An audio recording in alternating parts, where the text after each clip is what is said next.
Hello students, समष्टि अर्थशास्त्र के अंतर्गत आज हम एक बहुत महत्वपूर्ण अवधारणा त्वरक की अवधारणा के बारे में चर्चा करने जा रहे हैं। त्वरक की अवधारणा देखा जाए तो गुणक से भी पहले की मानी जाती है। अमेरिकी अर्थशास्त्री J.M. क्लार्क ने इसका प्रतिपादन किया था और फ्रांसीसी अर्थशास्त्री एल्बर्ट आफ्तालियन ने 20वीं शताब्दी के प्रारंभ में इसका उपयोग किया था। केन्स प्रमुखतया मंदी की समस्या से जुड़ने के कारण गुणक की अवधारणा पर ही अधिक ध्यान दे सका था ताकि निवेश बढ़ाकर रोजगार और आमदनी को बढ़ाया जा सके। इसलिए उन्होंने अपनी जनरल थ्योरी में त्वरक को शामिल नहीं किया था। बाद के वर्षों में रॉबर्टसन, हिग्स, हैंसन, हैरड, सैमुएल्सन आदि ने त्वरक की अवधारणा का काफ़ी उपयोग किया है।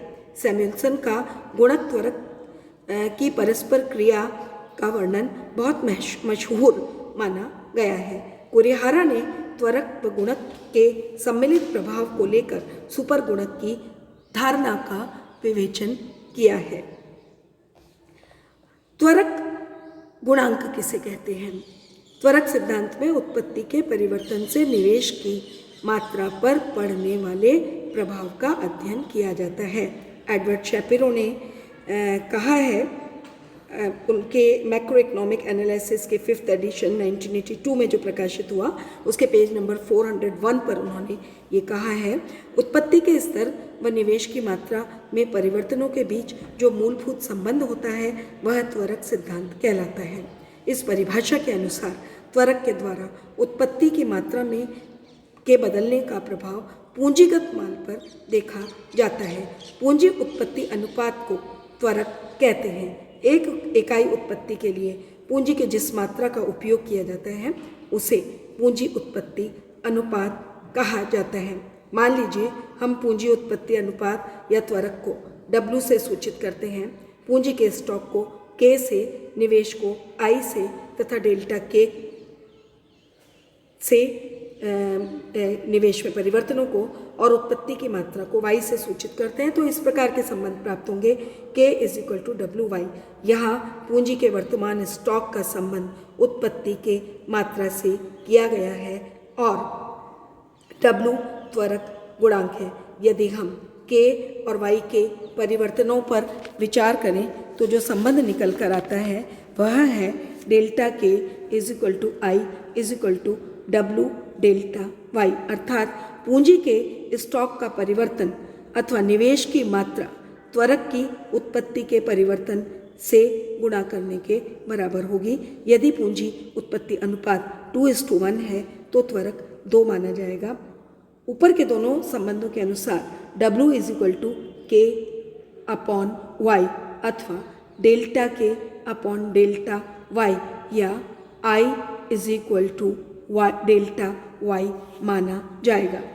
कुछ लेखक उत्पत्ति की मात्रा की जगह वार्षिक बिक्री की मात्रा या उपभोग की मात्रा भी प्रयुक्त करते हैं क्योंकि उनका मत यह है कि त्वरक गुणांक बिक्री या उपभोग के परिवर्तन का प्रभाव निवेश की मात्रा पर बतलाया है। इसलिए गार्डनर एक्ले ने I = W = WC जैसे सूत्र का प्रयोग किया है, जहाँ W त्वरक गुणांक है जो निवेश को उपभोग के परिवर्तन से जोड़ता है।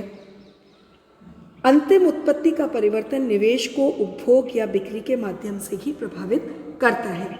शेपिरो द्वारा प्रयुक्त निवेश का संबंध त्वरक के माध्यम से उत्पत्ति की मात्रा पर ज़्यादा किया जाता है।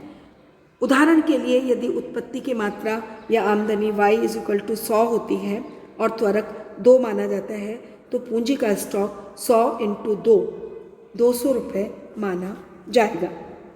निवेश में पूंजीगत साज सामान की वृद्धि शामिल की जाती है। अतः त्वरक सिद्धांत से हमें यह पता पड़ता है कि अंतिम उत्पत्ति में वृद्धि की तुलना में पूंजीगत साज सामान की वृद्धि काफ़ी तेजी से होती है। हम व्यवहार में भी यह अनुभव करते हैं कि पुरानी मशीनों को बदलने के लिए नई मशीनों की ज़रूरत पड़ती है और अंतिम वस्तुओं की उत्पत्ति को बढ़ाने के लिए भी अधिक मशीनों की ज़रूरत होती है। अतः कुल मिलाकर मशीनों की अथवा निवेश की वृद्धि अधिक तेजी से करनी होती है।